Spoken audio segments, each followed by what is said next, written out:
This podcast is dedicated to sharing the practice of meditation, the philosophy of Western Buddhism, and the refuge and love of our TBC Sangha.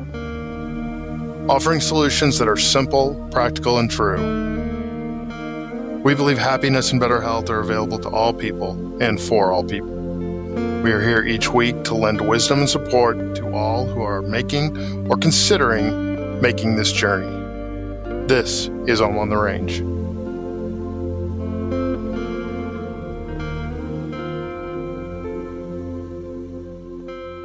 Hello and welcome to Om on the Range.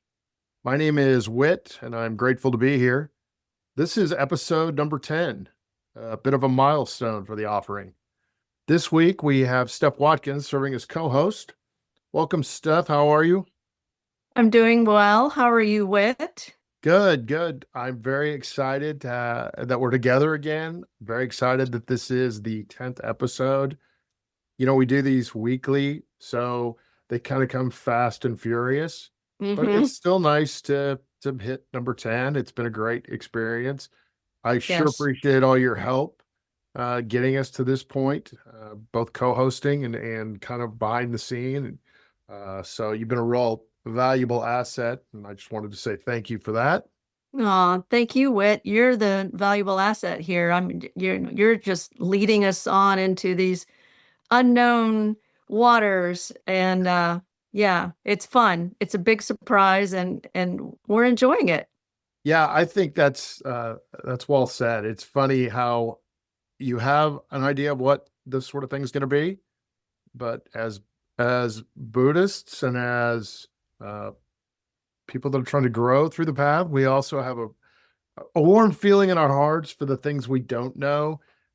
And so with this podcast in particular, it's a work in progress, but it has been very enjoyable. And I think we've reached or continued to come close to our goal, which was, just to be real and to be raw and to see where it would go. So I think that real and raw comment was yours about 4 weeks ago, but it's been really concise in summing up kind of where we are. So episode number 10 of Om on the Range. Yeah, and this little conversation we're having back and forth is a really wonderful segue into Robert's talk today. Absolutely. So on the episode, we're going to discuss the Dharma talk that was given by Robert Brumet. Robert is a spiritual scholar and a teacher at Temple Buddhist Center. He also teaches some of the Unity services centers at some of the Unity locations. As well. So very well versed in a lot of spiritual practices, including Christianity and Buddhism. His talk can be found on the TBC YouTube page. You can also access his work on the internet at robertbrumet.com. There you can access his blog and some of the books he's written as well. So the talk is entitled The Lens Maker. And Steph, you got to hear that a few times. So what did the talk mean to you? And I just want to clarify Robert's last name. Sometimes it's hard for people to understand how to write down his name. It is Brumet. Thank you. I appreciate that. I think I Brummed it a little too much. So, so if you can't find the main person we're talking about, you can blame the host. But go ahead and give us kind of your feel for what the lesson meant to you.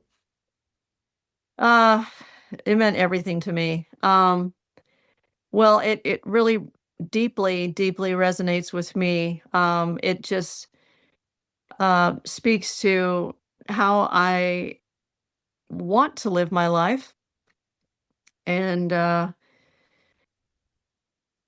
how I stumbled onto this path about 25 years ago, from some deep suffering I was going through. I could launch into that story now, but yeah, the talk was it's just about embracing the unknown. The talk is about how to shift from our egoic conditioning into this spacious awareness.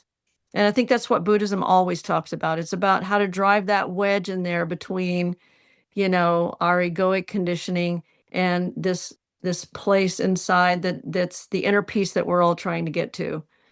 So he gave us 3 lenses to Right. use, Right. of the, 59 Lojong, or what did he call it other than Lojong? But this it's Tibet Lojong is Tibetan for Slogan.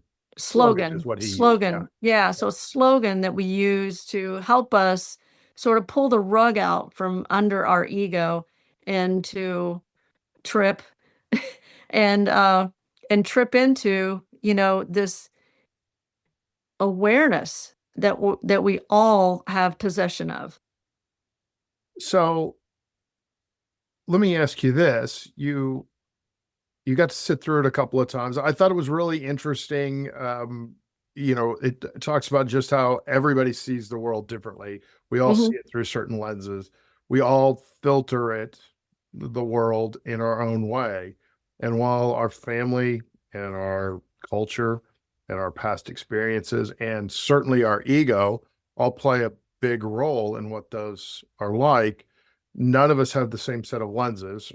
So it's impossible for us to all see the same thing clearly. mhm, mhm. Um, so I found that was, that was one of those things that he covered very quickly in the talk that immediately pulled me in because he went on then to touch on, because we see it differently, it's difficult to see um, those blind spots that we all have, right? Because I can only see the world as I see it, and that's the way the world is for wit. And being wit, I'm 100% sure that I'm right because that's the only thing I've got to go off of. So he talked a little bit also about just those, blind spots are the things you don't know that you don't know, Mhm. which is one of the most Buddha sentences I've ever heard or Buddhist sentences I've ever heard. But I'm kind of fascinated with that because I know that. I know that to be true. It's hard to figure out a way to identify those spots, right? Yes. So that's why when he got into this and then started sharing some of the tools, I was really hooked on this. I love it when there's practical applications, and there almost always is with the Dharma talk. I think that's what makes it different than maybe some other spiritual lessons, is that Buddhists love, something they can take from a talk and apply to their lives. They like a lesson that's pretty simple and pretty easy to latch on to. So that was kind of what pulled me in. Um, I was curious, you talked about how it made you feel and how it related to maybe some things in your past. Are you comfortable sharing that with us? I am. I am. Um, so about the first, I'd say 20 years of my adult life, my professional life, I was a hairstylist. And towards the end of that, I became increasingly unhappy. And I, I didn't know how to get out of it. It was very lucrative, and I'd kind of trapped myself in it. Um, with with money comes trappings, and then your life, you just feel like you have to just keep going to keep your life afloat. And the only way I could see to get out of it was just to walk away completely. So I abandoned everything I knew for the unknown. And that was in 1999. And at the time, I didn't know what I was doing. And now, looking back at it, I can see that I had created my own lens. And that was the topic. That was the name of his talk today, was the lens maker. Right. And I was the lens maker 25 years ago for my own life. And the two lenses that I gave myself was that I live in a benevolent universe. That was my first lens. And my second lens was the universe is conspiring for my greatest good. And I just put those two lenses in front of my eyes and I stepped out away from my life. And I didn't know what was going to happen next. I stepped out into the unknown and I just allowed life to rise up and meet me, the Right. road to just rise up. And it did. I just kept thinking about what is it I really want in my life? Who am I? Who am I? Who am I? And I kept going back to the water. I want the water. So I moved away to the Caribbean and I kept pursuing sailing, which is what my dream was as a child. And so for the last 25 years now, I've been pursuing sailing. And that has created another lens that I look through, which is me as captain, you know? Right. And now that lens, I've outgrown that lens, that prescription, if you will, Right. has expired, and it's time for me to get a new prescription. So I can keep holding on to that old prescription, or I can move on, like Robert was saying today, and get my lenses updated. And so I'm in the process of that right now. I'm in the process of updating my lenses. So first of all, thanks for sharing that. Okay, that was a very concise coverage of some pretty big growth, frankly, Yes, and yes. it was well done, both in action and the way you told the story. Okay, Let good. me ask you this: in 1999, when you made this adjustment, when you changed lenses, did you feel like you had a choice, or were you at a point where you just had to do something different? That's a good question, Whit. You know, I think it was both. It was both. I was suffering a lot, and I think suffering leads us to big changes in our life. That's the purpose of it. And um, so I felt like I had to do something. I Right. felt like, yeah, I needed a big shift. I was dealing with anxiety, depression, panic attacks. Um, I ended up a, a puddle of goo in the bathroom of the hair salon where I was working. I had to put the blow dryer and the brush down and just go in the bathroom and collapse. And it was at that moment when I realized it's time. Is puddle of goo a Buddhist term? Yes. A puddle of how about just sludge? I Right. mean, seriously, I was like in the chrysalis in that moment, it was just like the caterpillar turning into just soup, you Right. know? Right. Yeah, that's such it's an overused metaphor, and it's Yeah, also a fact, right? That yeah, caterpillars in some instances go through this and turn into something else. But when you live it and it becomes when you're the caterpillar, when you're the one who's okay, I've created this cocoon, I guess I'm gonna, I'm gonna go through this. You do get to a point where even if your ego is still trying to hold on to the caterpillar lifestyle, it's too late. You're going to melt down and you're going to come back as something else. And it's so invigorating and beautiful when you go through it, although it's also scary and it can be an yeah. interesting time as well. So, um, like I said, it's overdone, but it's also so true, and Mhm. it is really beautiful when it applies to you. And I knew I did it to myself 4 years prior to that breakdown that I had. I was just beginning to look into yoga and meditation, and I was involved with Unity, and Unity was opening my mind to Eastern thought and philosophy. So I started reading a lot in 95, 96, 97, and it just started opening my mind more and more and more. And I just thought, this is possible. I can do this. So there was that choice, that there was that too working on me. But then there was also the ego me that was like, "Oh, but you can't leave, what are you gonna do for money? You're gonna be homeless," and then Right. and then I just got real comfortable with the idea of being homeless. I just wrapped my mind around it, and I just said, "You know what? If that's how I end up, that's how I end up."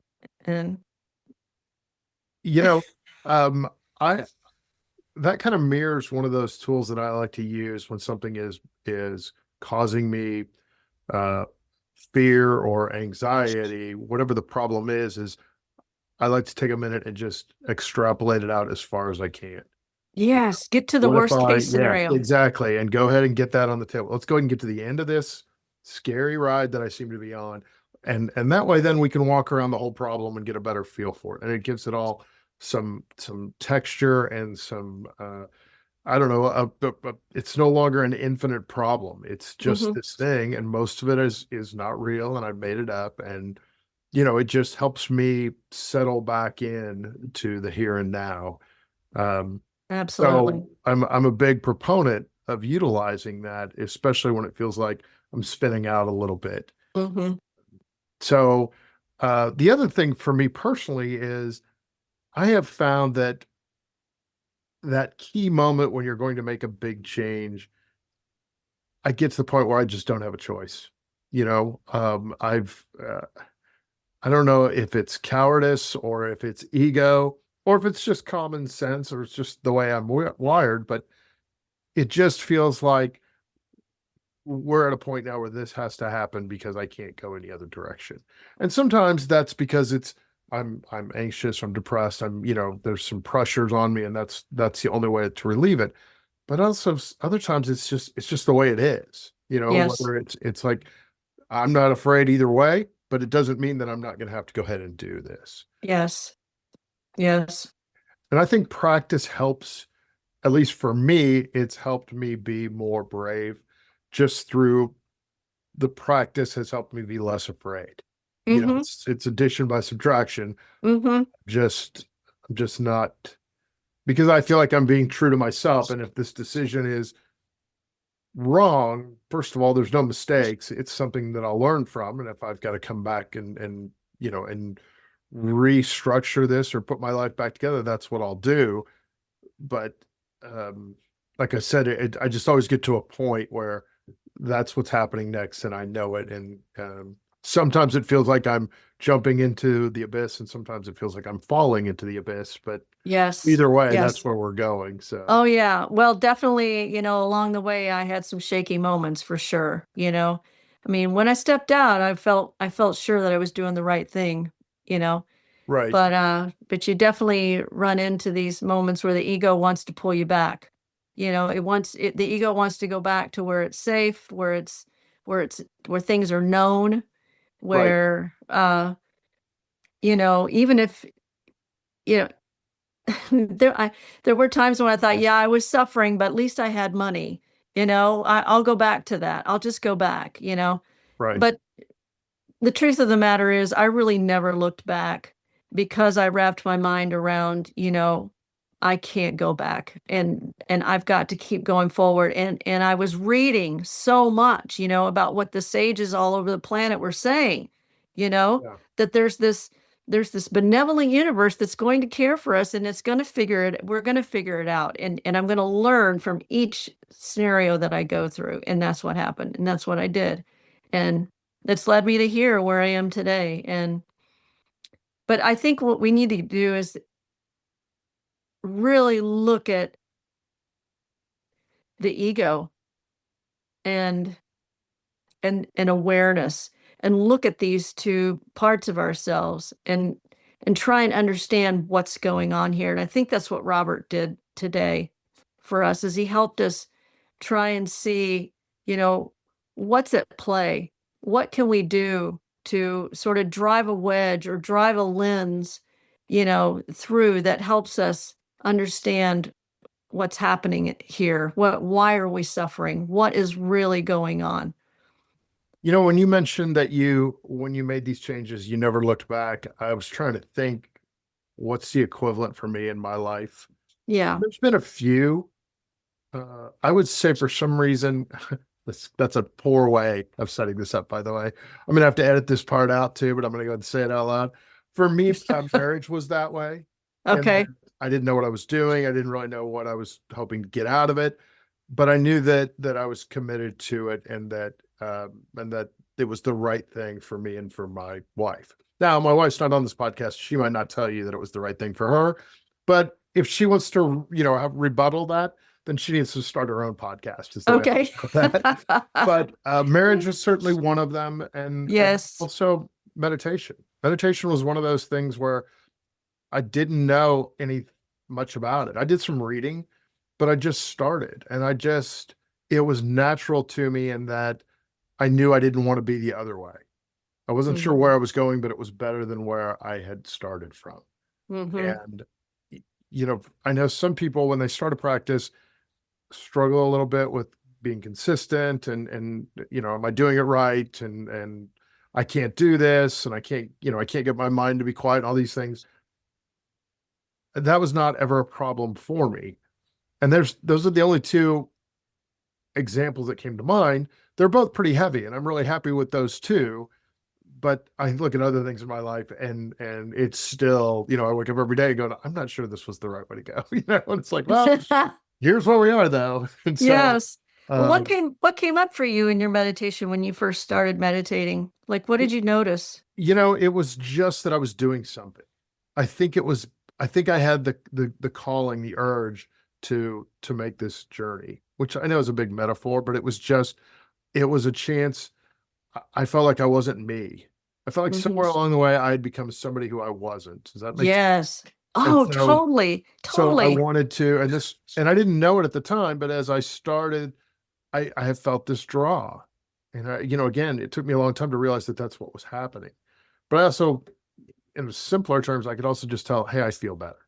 I'm not as Mhm. angry. I'm not as, and I didn't really have anything to be angry or anxious or scared about, but I felt those things, and this was helping. And the fact that I was doing something also made me feel like I was being true to whatever that real person was inside of me who I felt I'd lost. Yes. So, That's beautiful. That's beautiful, Wit. well, you know You what? I thank you for sharing because I don't know that I've ever looked at it in those terms before, but I think it kind of parallels what you went through. Mhm.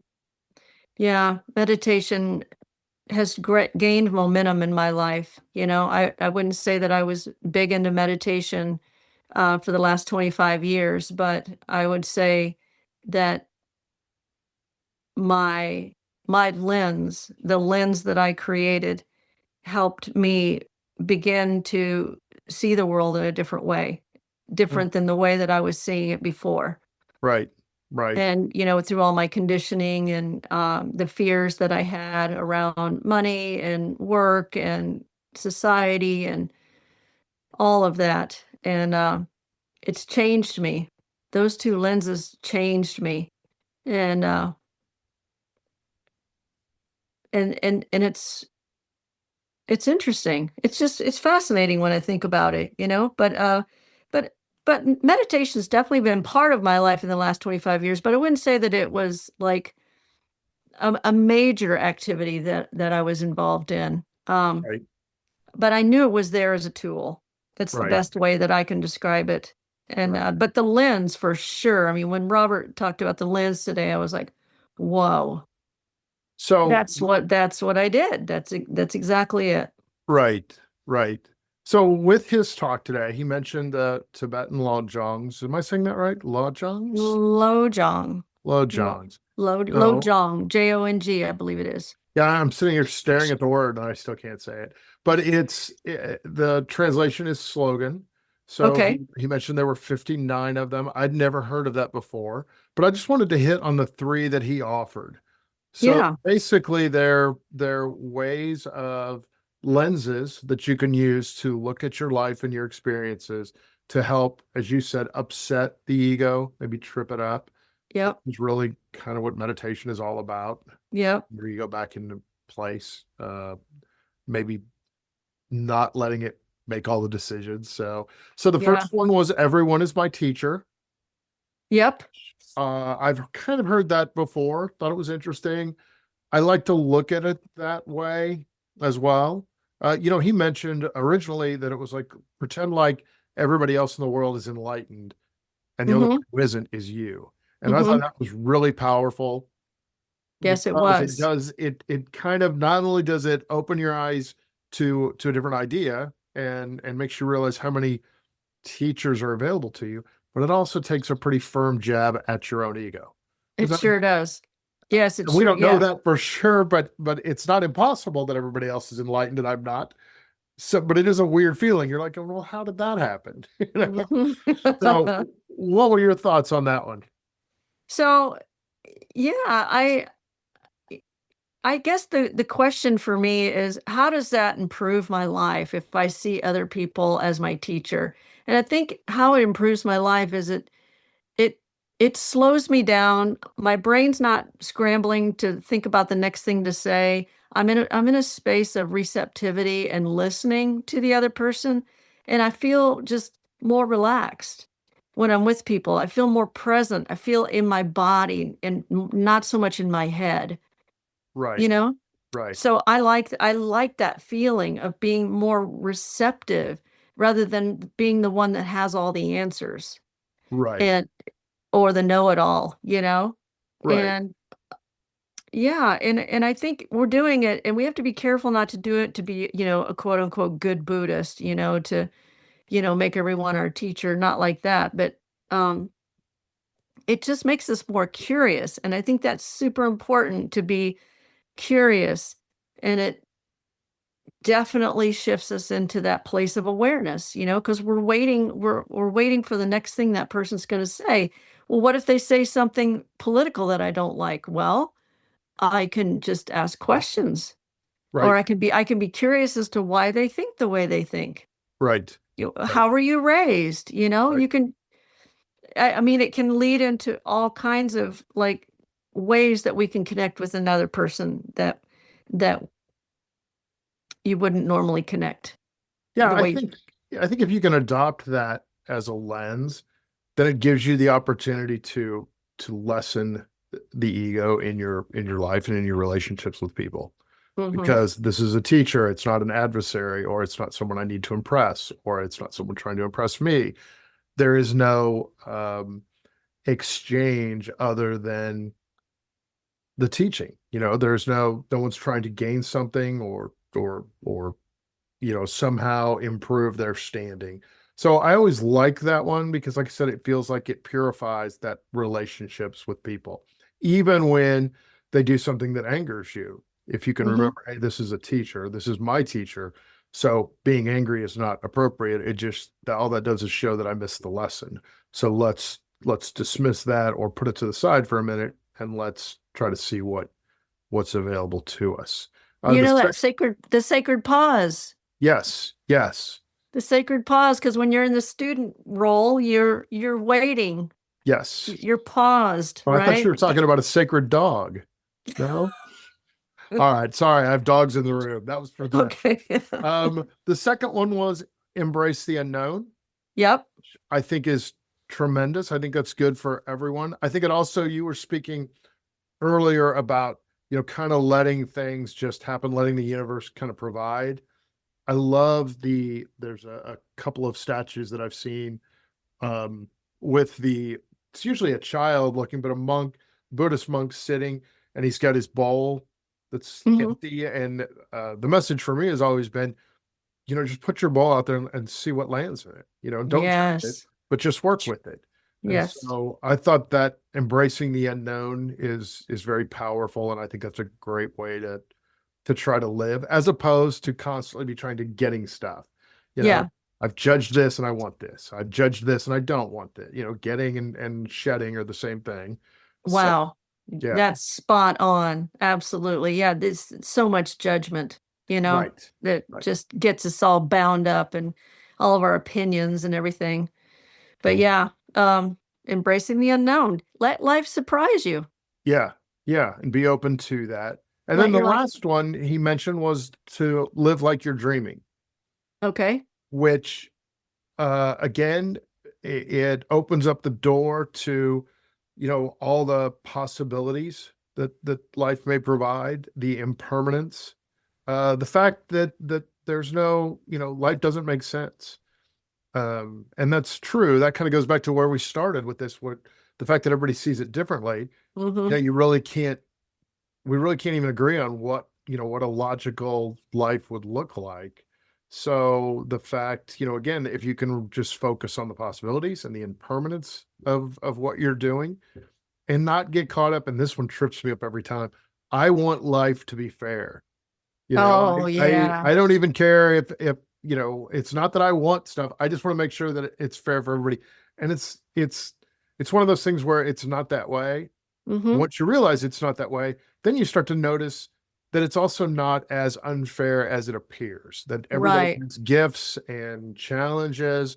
And I find the Buddhist, especially Western Buddhism, explains that well, gives you the tools to work with it, and also kind of allows you to get comfortable with that.